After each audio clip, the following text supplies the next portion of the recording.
Сайн уу? Нилээ олон хүмүүс JL кино яриад өгөөч гэдээ асуугаад байсан болохоор өөрийнхөө хамгийн дуртай кинонуудын нэгийг ярьж өгөө шийдлээ. Тухайн үед энэ киног үзээд гол дүрийнх нь эмгтээд дурлаад өдрийн бодол шөнийн зөөд утас компьютер ноутбукээр юулайн бүх дэлгэцэн дээрээ тэрний зураг мургийг тавьсан заяа. Игээдээ дуурайж ус мүсээ тайрчааг үгээл бод. Даанч намхан болохоор тэгээ байсан л доо ингэж харагдахгүй гэж бодоод. За тэгээд кинонд орцгоё. Киноны маань гол дүр Миле Роу 2 бол дотор байрны өрөөний хамтрагчид. Роу cute girl wife-тай бол манай Миле айгүй cool эршүүд аазтай. Миле уулын өрөөнд байж байсан чинь хаалган жижигхэн засартай. Тэрүүгээр нь Роу төөнийг нууцаар харж мараал. Тэгээд би юу ийгээд байна галзуурсан байх та гэсэн манай Миле галзуурсан бол эмнэлэгт үзүүлэх хэрэгтэй шүү гэсээр гараад ирнэ. Орныхан тэнд шахаж зогсоод үнсгэж байгаа юм шиг ойртоод хөөхөн Роугаар маань бүр тоглоод авнаа. Манай Роугийн араас гүйдэг нэг залуу байдیں۔ Түүнийг сүүдэргээд явчээ. Хиймэл ус зүгээд өсгийтэй гутал өмссөн.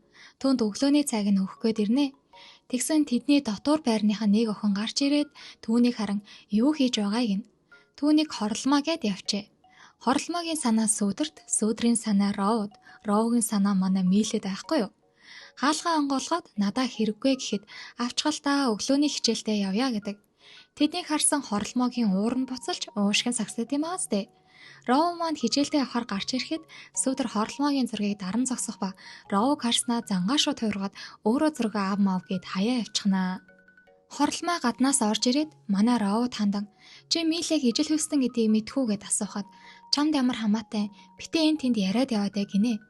Сүүдэр түүнээс та хоёр нэг өрөөнд байхад эвгүй биш ээ нөө би менежертэй яриад өгөхгүй гин. Ард нь хорлмоотой сууж байсан нэг залуу. Тэр арай чамааг усанд орж яхад чинь нуусаар хараад идэм шийдтэй гэж тохорхоход та нар одоо зарим оронд ижил хүйсийн гэрэлтийг зөвшөөрсөн гэдгийг мэдтгүү мө гэд манай Милег маань хамгаалах гэж хичээнэ. Тэгсэн хорлмоогийн дагуул хагас эрэхтэй хагас эмэгтэй үнтэй байх таалагддсан байх та гэд инээж ин тэр. Энийг би бүр алгадаад авчихуу.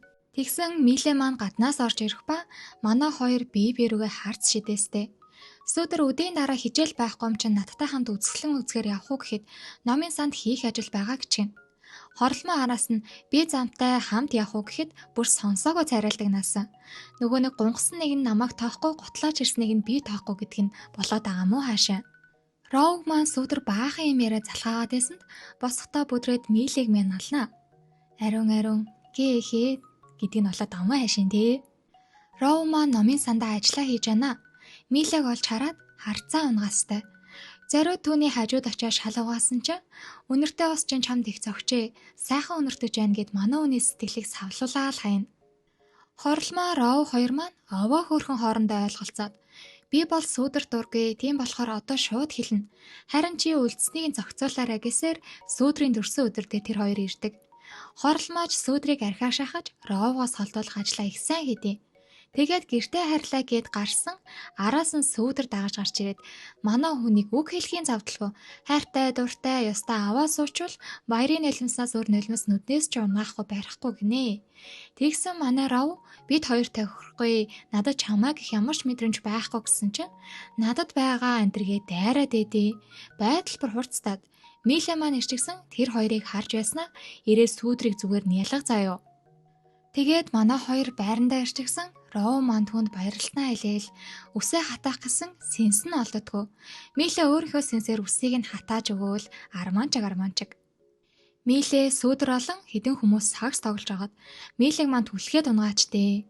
Тэгсэн хин ялагдсан гар дээрээ 100 сунаа гээл манай Миле бооцоотой үзнэ.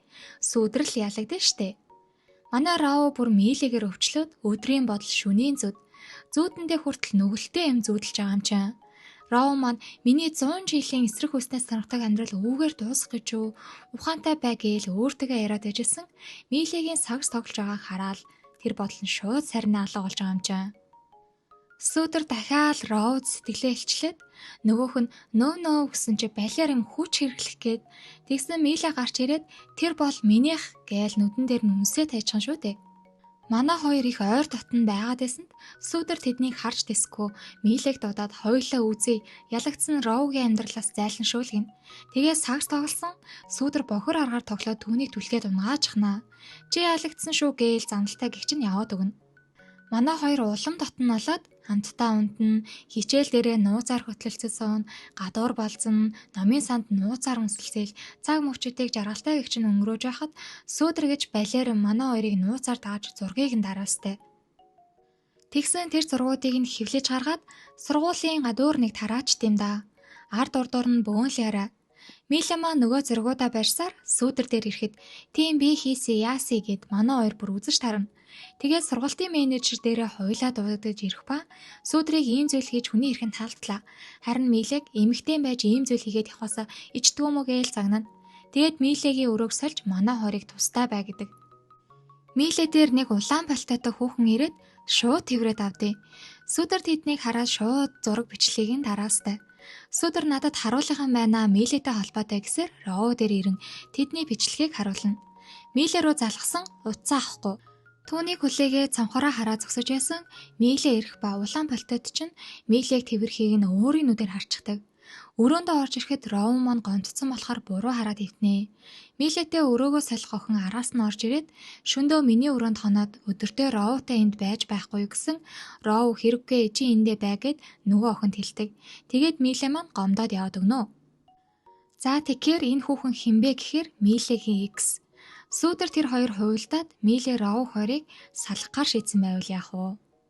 Роу маань өрөөнийхөө охиноос энийг таних уу гэд X-ийн зургийг харуулад асуухад танихгүй гин. Тэгсэн тэр хоёр бүр найзууд байсан байвал яах вэ? X-ээс нь та хоёр 2 жилийн өмнө салчихсан мэт гэсэн чи бид хоёр тэр үед муудалцаад би уурандаа гадаад явснаас биш албан ёсоор салаагүй гэж авсан. Тэгээд нэх муухай манай Роу руу залгаад тэр бол Милегийн найз охин саяхан Америкаас ирсэн гэж хэлнэ. Роу маань Миле дээр ирээд нөгөө бичлэгийг харуулад хий юм бэ гэд асуусан. Надад итгэхгүй байгаа болохоор асууж байгаа мó. Ямар ч холбоогүй гэд хүйдэг хүндий царайлаад явчихдаг. Миле ч нас гомдсон байгаа штэ. Милегийн X Роутай уулзсан. Би бол түүний найз охин гэд өнгөрсөн баларсан зургуудаа үзүүлнэ. Милег байрнаасаа гарч ирсэн X нэрсэн. Тосож аваа тэврээд тэгсэн цаанаас Роу сүүдэр хоёр ирж байна. Сүүдэр Роуд цэцэг өгчих гээл.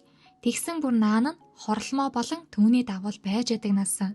Роу тэднийг хараад уралсандаа сүүдрийн цэцгийг аваад цаашаалах гад сүүдэр баярлаж Миле гомдож хорлмоо уурлаж байгаа юм чам. Йой бүр юун гурвалжин дөрвөлжин тавлжин зургаалжин болоод амуу хайшин.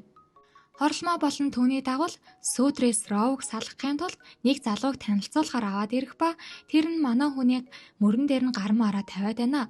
Ингээд бүр долоолжин боллоо хөрхий. Миле чүрж ирээд тэднийг харснаа Роуг дагуулan гарахад сүүдэр тэдний араас дагаад л гарна. Манай хоёр муудалцсан сүүдэр ирснээ Роу миний цэцгийг авсан. Тэгэхээр миний найз охин гэсэн үг гээл дагуулаа буцаж ороод манайхан Роу одоо миний найз охин гэхэд хорлмоо тэнд юу сулаараа байгаа юм бэ гэж байгаа юм чам. Роу тэгсэн чи дахиж ийм ярил хойлоо танихгүй хүмүүс болно шүү гэдэг. Миле ч араас нь ирээд Роуг дагуулад гарахад X нь ирэх ба бид хоёрын голоор битгий ороодэ гэсэнд Роу бид хоёр салчихсан гэдэг бол Милеч тийм байхгүй шүү гэсээр дагуулад явна.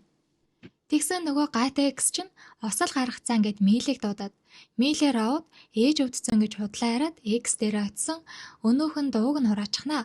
Зүгээр хөлийг нь байрч өгч яхад айхалж углал зөөлөн л дөө энэ гарчээ ядраад байгаа бол нөгөө гараараа хиймигээд буцаж өгдөө.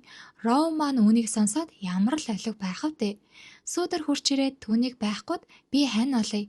Мөрийг маань дэрлэгээд далин үсрэх ба нөгөө өрөөний охин зургийг нь дараад Милед харууллаа. Милегийн X нь манай хүнийг хуураад тгээс салж байсан юм лээ. Хууралтад айгүй эмзэг болохоор уурлан мотоциклтайгаа явж байгаа тосолд орчихдаг. Милегийн ээж Роу руу мессеж ичин Роу эмнэлэг дээр ирэхэд Миле сүүдэр чинь уурлахгүй юу гэсэнд тэр миний найз залуу бишээ гин. Өрөөндөө учиргүй тэврэлтээ суудгийн мэнлээ штэ гэсэн чамаас л болсон гिचгэн. Тэгсэн X нь орж ирэх ба манай Роуг гараад иргээд ойрлоход Миле ми хөгшөө одоо болнэ. Бидний донд одоо юу ч байхгүй гэхэд X нь Роу руу бидний тооцоо дуусаагүй шүү гэсээр гарч одно. Роугийн аав ээж нь өнөөх цэргүүдийг нь барьсаар хурч ирэх ба толгой дөрөвгүй л загнаж гарна. Мэдээж сүүдэр болон X хоёрынх нь хийж байгаа ажил.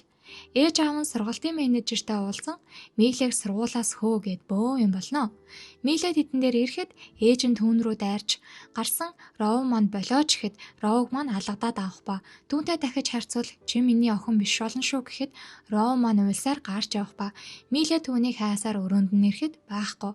Аав ээж нь бас Роу кайсаар. Тэгсэн Роу маань гүүрний ханшлага дээр гарч зогсон яг үсрэх гэж байхад нь аав ээж нь гүйсээр ирдэгч манай өмсөрчгдэг. Ашгүй Роу маань зүгээр имлэг твтэж байх ба бүгд л түүнийг эргэж ирнэ. Милэ харин байхгүй. Тэгсэн Роуд маань захаа өгүүлжээ. Чамайг энэ захааг унших үед би энэ хотыг орхиж өөр сургууль руу шилжиж байна ах.